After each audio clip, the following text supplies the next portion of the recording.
When I was 4 years old, my sister and I accidentally drowned. After being rescued, my mother slapped me across the face. I told you to take care of your sister. You almost killed her. Did you do it on purpose? From then on, if I ate one of my sister's candies, I would be punished by being denied food. If I secretly played with her dolls, I would be locked in the basement by my mother. At first, my father tried to persuade her, but my mother held my sister tightly. She caused Mia to have intellectual disabilities. I can't let Mia suffer anymore. Until I was 8 years old, a neighbor uncle tried to lure my sister into his house with a lollipop. To protect my sister, I was dragged in by him. When I returned home covered in bruises, my mother kicked me to the ground. Sadie, your sister is weak and sickly because of you, and now you run away from home. Can you give us a break? I wish I had never given birth to you. Dragging my bleeding body, I silently rummaged through the depths of the closet and found a red cloth package. Inside was a longevity gold lock my mother had given me before, engraved with "Live a long and healthy life." I stared at it for a long time, then calmly swallowed it. Mom, I don't want to live a long and healthy life. I want you to be happy forever. The gold lock was a bit big and stuck uncomfortably in my throat. I swallowed hard and drank many glasses of cold water. After a lot of effort, it finally went down with a gulp. My stomach felt heavy, a little cold, and a little painful. My mother used to be afraid that I would eat things randomly, so she told me stories about people committing suicide by swallowing gold. I was a little scared, but also a little relieved. Would it stop hurting if I died, and would my heart not be sad anymore? My mother pushed the door open, glared at me. Sadie, what are you standing there like a fool for? Come out and eat quickly. Your sister is hungry. Stop playing the victim. I followed her out, but my stomach felt more and more uncomfortable, like a big rock was inside. I didn't want to make my mother angry, so I gritted my teeth and ate 2 bites. My father saw that I looked weak and reached out to touch my forehead. Sadie, why is your face so pale? Do you have a fever? But my mother slapped my father's hand away, gave my sister a piece of meat, and said coldly, "What's wrong with her? She's just pretending, deliberately trying to get our attention. Ignore her, finish eating quickly and take Mia for a walk." My sister sat beside my mother, grinning at me, holding the new toy my mother had just given her. The gold lock in my stomach seemed to move, and I almost threw up. My mother's face looked even more unpleasant when she saw me clutching my stomach. Do you have any manners? You can't even eat a meal quietly. I squeezed out a flattering smile and whispered, Mom, my stomach hurts.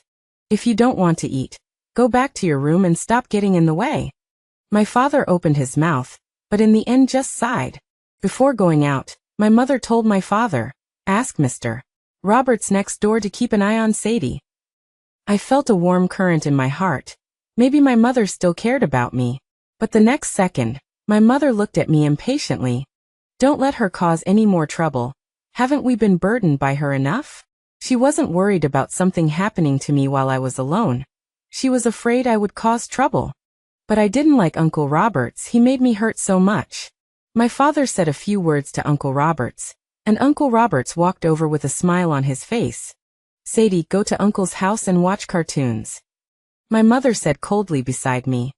Be obedient, don't cause us any trouble. I didn't dare to resist anymore. My parents would be unhappy. My stomach hurt so badly, I curled up in the corner of the sofa. Uncle Roberts leaned over and hugged me tightly. Sadie, what's wrong? Where do you feel uncomfortable? His hand stroked my back, and I shuddered. Nothing. Uncle Roberts looked at the cold sweat on my forehead, and the disgusting smile on his face disappeared. Damn it, don't get sick in my place, hurry back. He pulled me up from the sofa a little roughly. My legs were weak, and he half supported and half dragged me back home.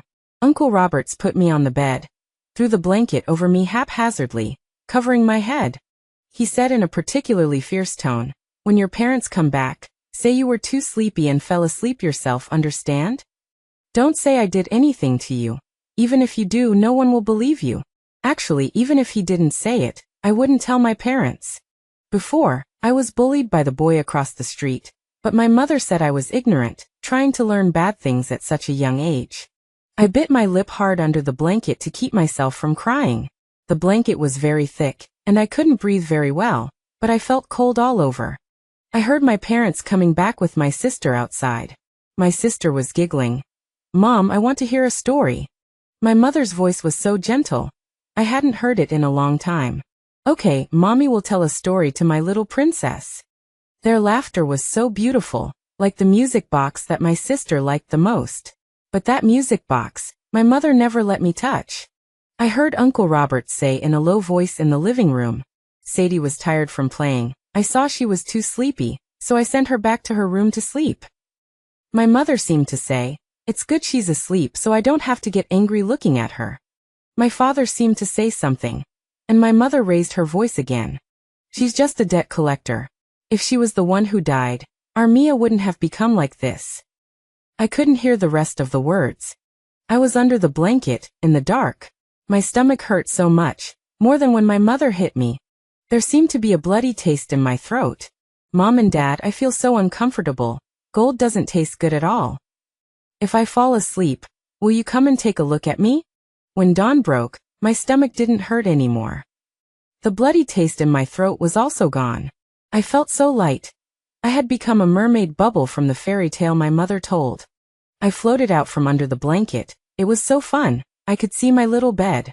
The blanket was bulging, with a small me lying inside. My mother pushed the door open and said unhappily, "Sadie, the sun is shining on your butt and you're still not getting up. You need to go to kindergarten."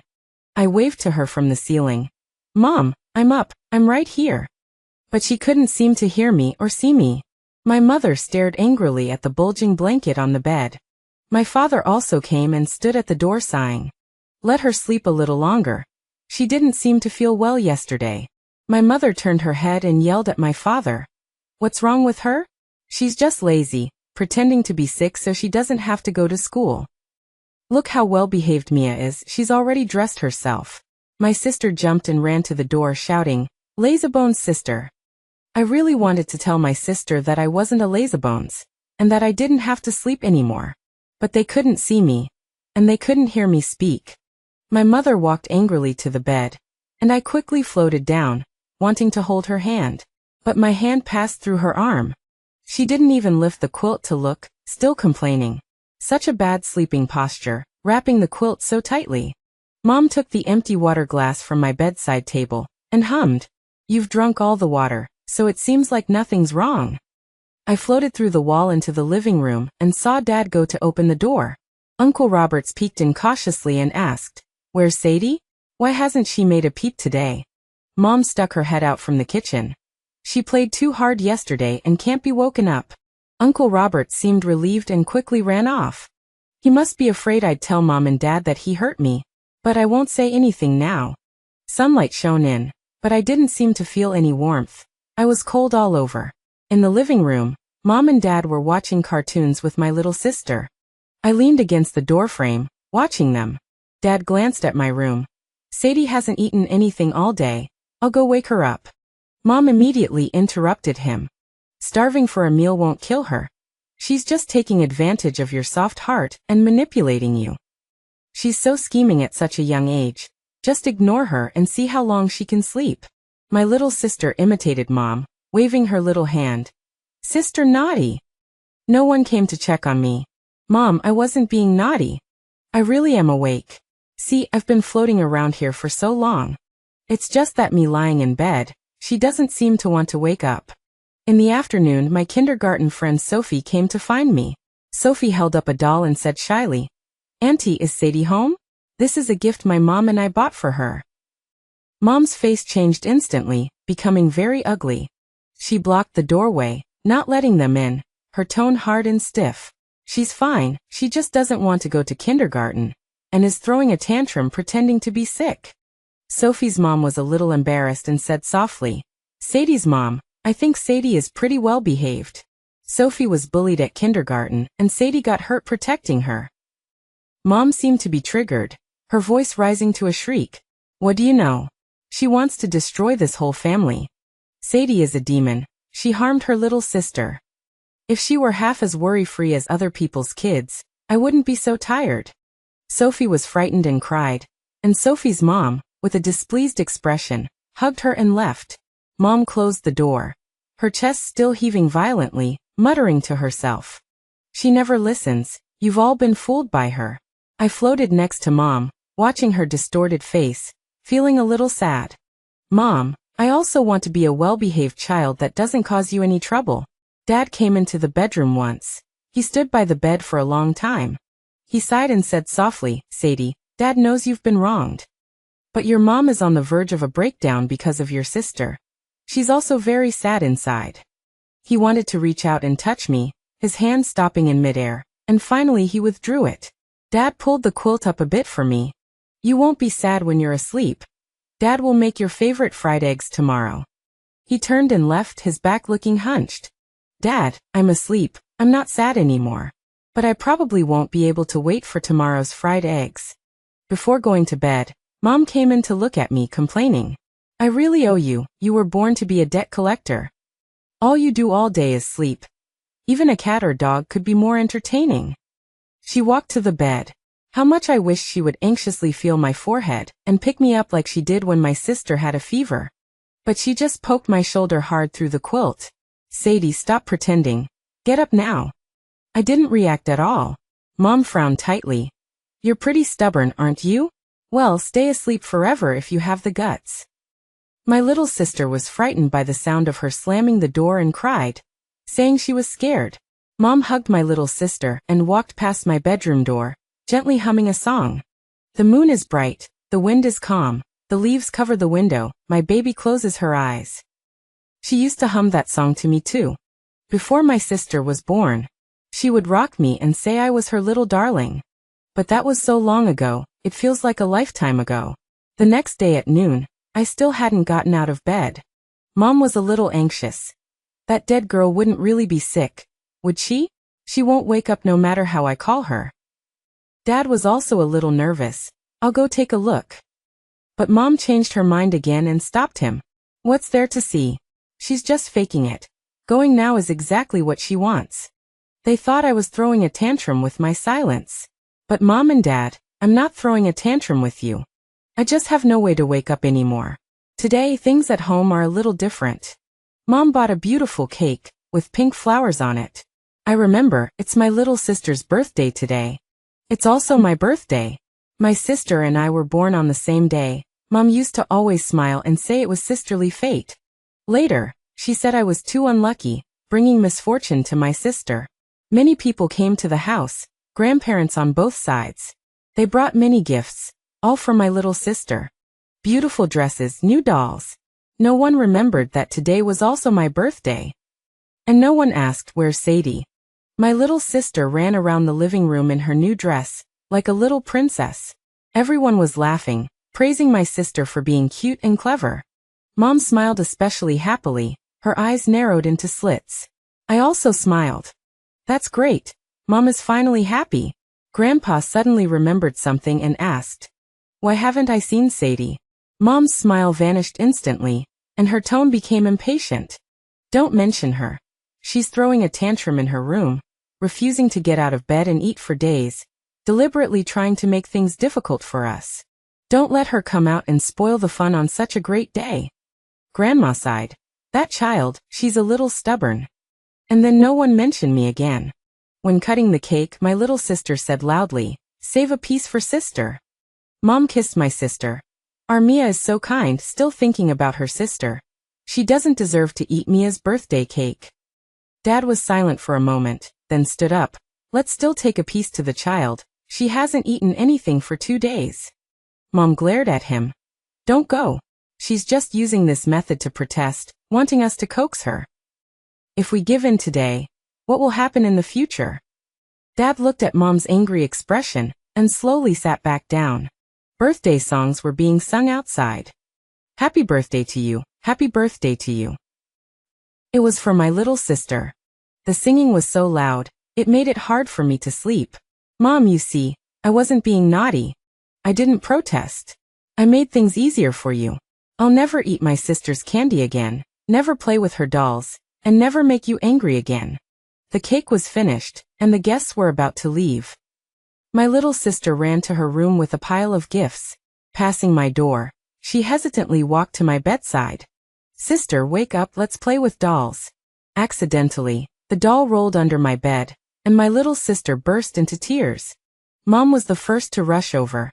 Sadie, your sister was being nice and asking you to play, and you made her cry. How can you be so malicious?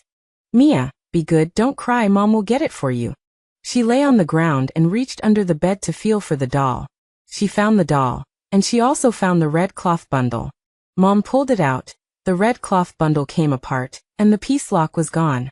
There were a few crookedly written words on it in pencil. Mom and Dad, I'm sorry. She was stunned, and looked up at the small lump on the bed that hadn't moved for days. Mom's face turned pale instantly, her voice trembling. Sadie. I saw Mom's hands shaking so badly. She threw herself onto the bed like a madwoman. The quilt was lifted, revealing me curled up in a ball on the bed. My face was very white, my mouth slightly open, my hair stuck to my forehead in a mess. Mom's eyes widened as if she couldn't breathe. She reached out, trembling, wanting to touch my face. Just as her fingertip touched my cold skin, Mom let out a wail. Sadie. Mom, I'm fine. I'm just sleeping like Sleeping Beauty. That voice was so sharp, it interrupted the laughter and talking in the living room. Dad was the first to rush in. What's wrong? Did Sadie make you angry again? Then he saw me on the small bed. Dad froze in the doorway like he'd been struck by lightning, not moving at all. Grandpa and Grandma on my mother's side, all rushed to the door of my room. Their shadows were dark, covering me completely. Dad finally reacted, rushed forward and picked me up. Sadie, wake up, Dad's here. Are you still being stubborn, deliberately scaring Mom and Dad? We're scared, wake up quickly. His voice was tearful, shaking my head back and forth. Mom finally came back to her senses, pushed Dad away, and snatched me into her arms, hugging me tightly. She frantically rubbed my arms and back, as if that would warm me up. Sadie, open your eyes and look at Mom. As long as you get up, Mom will buy you candy, buy you so many dolls. Her tears fell in big drops. I sighed, wanting to wipe away her tears, but touched empty air. Mom, don't cry, I don't like to eat candy, and I don't like to play with dolls anymore. My little sister was frightened by the scene, hiding in the back and crying loudly. But at this time, no one was in the mood to coax her. I floated on the ceiling, watching them in chaos, feeling a little lost. Why are they all surrounding me and crying? Didn't Mom always want me to be good? Want me to disappear? Shouldn't they be happy? Soon, uncles in white coats and police uncles also arrived. The room became even more crowded. The doctor uncle took me from Mom's arms and placed me on the bed. He shone a flashlight in my eyes, listened to my chest, and then shook his head. The child no longer has any vital signs. Preliminary judgment, the time of death exceeded 48 hours. Mom heard these words and collapsed softly to the ground. So Sadie wasn't being stubborn, deliberately not getting up. Dad clenched his fists tightly, his eyes red, and asked the doctor, "How did my daughter die?" The doctor uncle was silent for a moment. A further examination by a forensic doctor is needed, but based on the surface characteristics, it may be bleeding in the internal organs and organ failure caused by swallowing a metal object. A police uncle bent down, picked up the red cloth bundle from the ground, and carefully placed it in a transparent bag. He looked at the crooked words on it and sighed. This red cloth bundle belongs to the child. What was originally inside? Mom stared blankly at my body, her eyes vacant. Dad forcefully wiped his face, his voice hoarse. It was the golden piece lock that her mother gave her before. The police uncle frowned. Did the child have any abnormalities before? Did she have contact with any suspicious people? Mom murmured. Suddenly she remembered something. The neighbor, Mr. Roberts, sent Sadie back. He said Sadie went to sleep when she got home. A flurry of footsteps came from outside the door, and Uncle Robert's somewhat nervous voice rang out. What happened? He probably heard the commotion and wanted to find out what was going on. But Mom, hearing his voice, rushed out of the door and grabbed his collar tightly. Did you do something to Sadie that day? She's been acting strange since she came back. Uncle Robert's eyes darted around and he repeatedly denied it. Auntie, calm down. Sadie was just tired from playing. She was fine when I sent her back. Dad's face was livid, and he grabbed Uncle Robert's shoulder. Mr. Roberts, tell me the truth. Was Sadie not feeling well when she came back? Why didn't you tell us? Uncle Roberts didn't dare to look Dad in the eyes, and stammered to explain. I really don't know what's going on. It's no use asking me. The child has been at home for so many days, and none of you have cared about her. Maybe it's because you neglected her that you killed the child. Liar. Mom and Dad, he's lying. He hurt me so much, he's afraid you'll find out. The police uncle came over and said sternly, Mr. Roberts, please come back to the station with us to assist in the investigation. The doctor uncle covered me with a white cloth. Mom let out a piercing scream, rushed forward to uncover it, but was held back tightly by Grandma and Grandma on my mother's side. She struggled desperately, crying heart-wrenchingly. Let me see my Sadie again. Mom shouldn't have lost her temper with you. Dad leaned against the wall and slowly slid to the ground, letting out a suppressed cry. My little sister, holding a doll, stood at the door of the room and asked softly, when will Sister wake up? The cake hasn't been eaten yet. The house suddenly became very quiet, with only Mom's broken sobs and Dad's suppressed sniffling.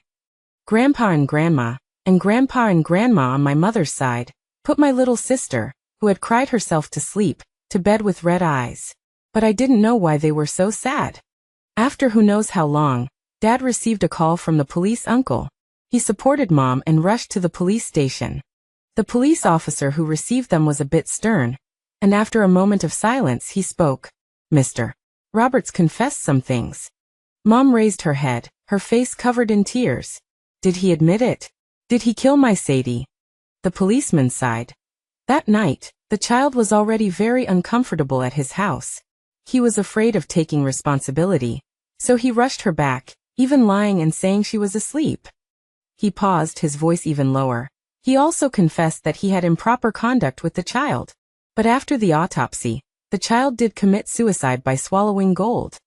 Mom's eyes were blank at first, then her whole body gave way and she knelt on the ground. Dad's body swayed, and he leaned against the wall to keep from falling. They finally knew what I had suffered. And when I needed protection the most, Mom gave me the most vicious curses. This despicable beast, I'm going to kill him. Mom pounded the ground like crazy, her fingernails tearing and bleeding without her even noticing the pain.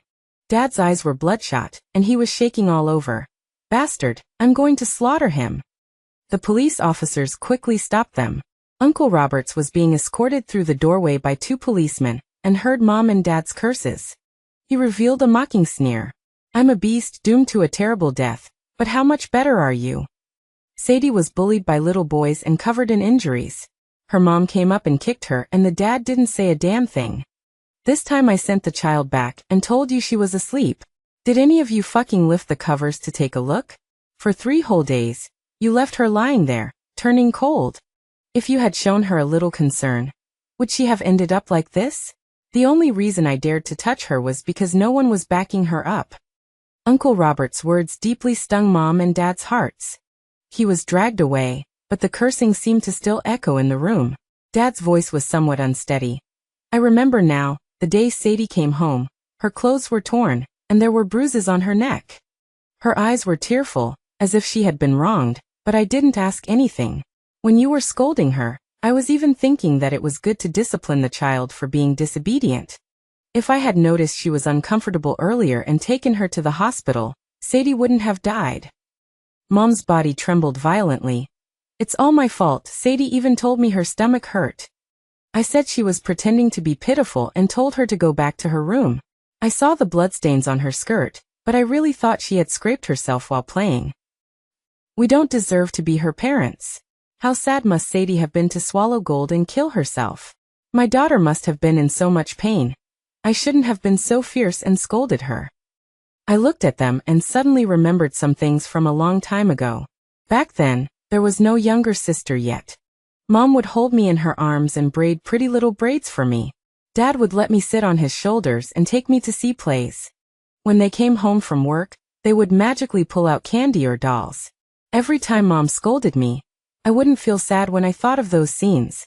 I looked with heartache at Mom, who was almost crying, and Dad, who suddenly looked so much older. Mom and Dad, I don't blame you. I know you didn't intentionally not love me. Taking care of my younger sister is hard, you're just too tired. It's my fault. I always make Mom angry.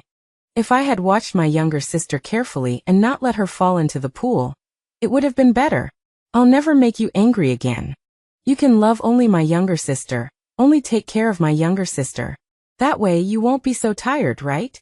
So you can shed so many tears for me too. But it's too late. I was taken to a place with many flowers.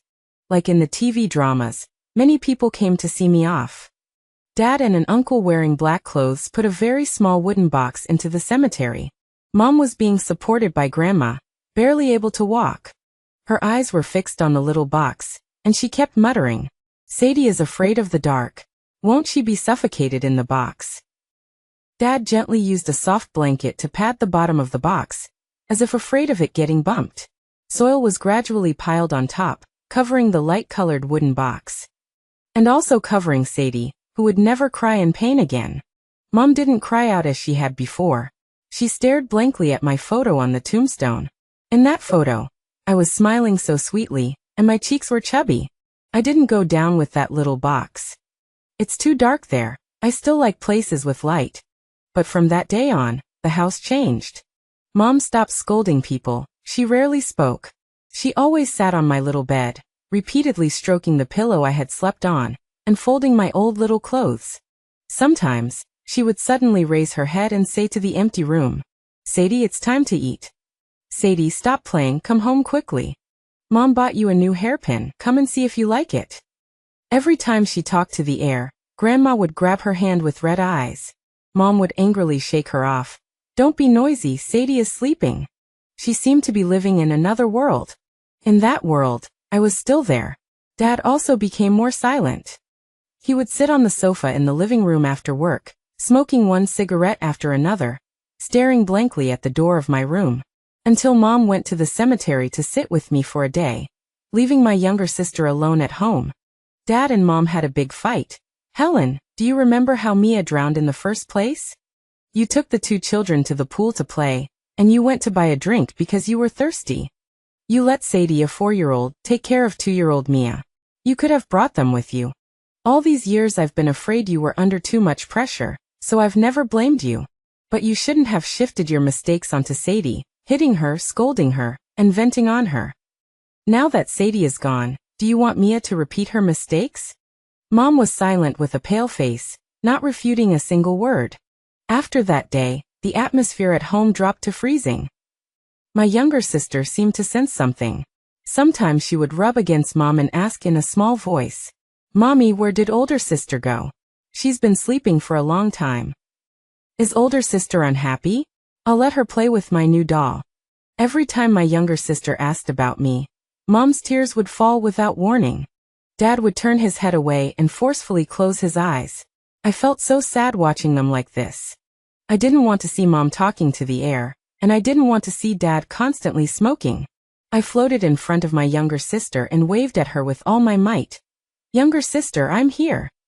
But she was playing with building blocks on her own, unable to see me.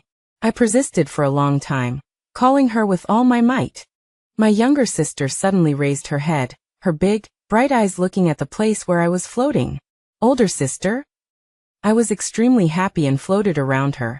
It's me. Hurry and tell Mom and Dad that I don't hurt anymore, and I'm very happy. Tell them not to cry. Why aren't they smiling?" But I said too much, and my younger sister couldn't understand. She pointed at me with her little finger. "Mommy, older sister is over there."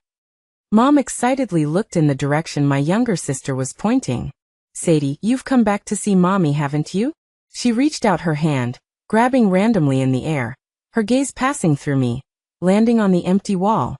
The light of hope lingered in her eyes for only a few seconds before quickly extinguishing, replaced by despair and pain.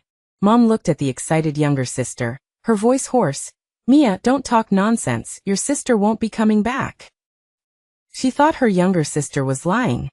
Her younger sister pouted, feeling wronged, lowered her head, and stopped talking.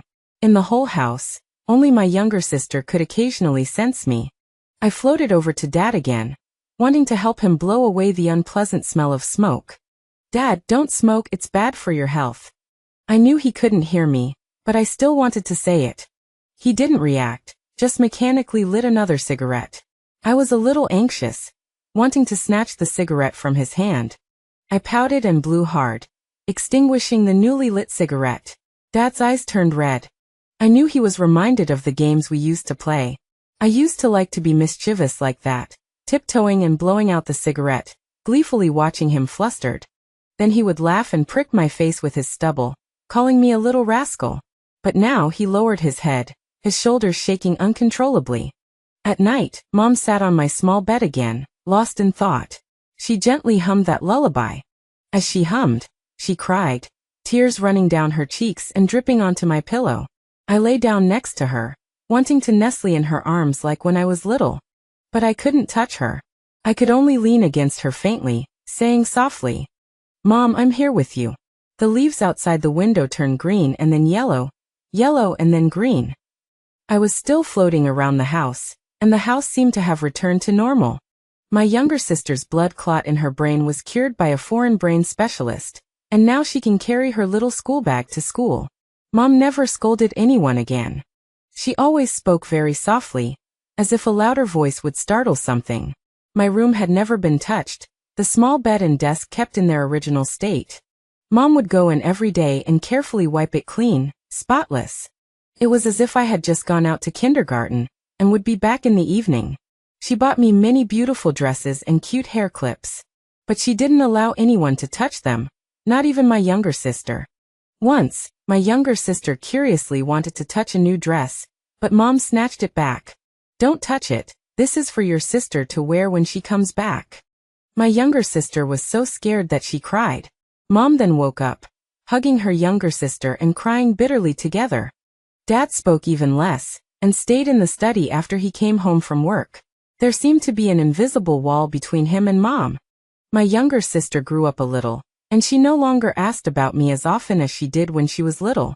But she became very sensitive and good at reading Dad and Mom's expressions, somewhat like I used to be. Sometimes my younger sister would secretly run to my room and talk softly to the air, telling me that she got a little red flower, and that she learned a new song. Watching them like this, I became more and more anxious. I'm about to leave, but I don't want them to live like this forever. I want to tell them that I don't blame them. I want them to be happy. But I can't touch them, and they can't hear me. It was my birthday again.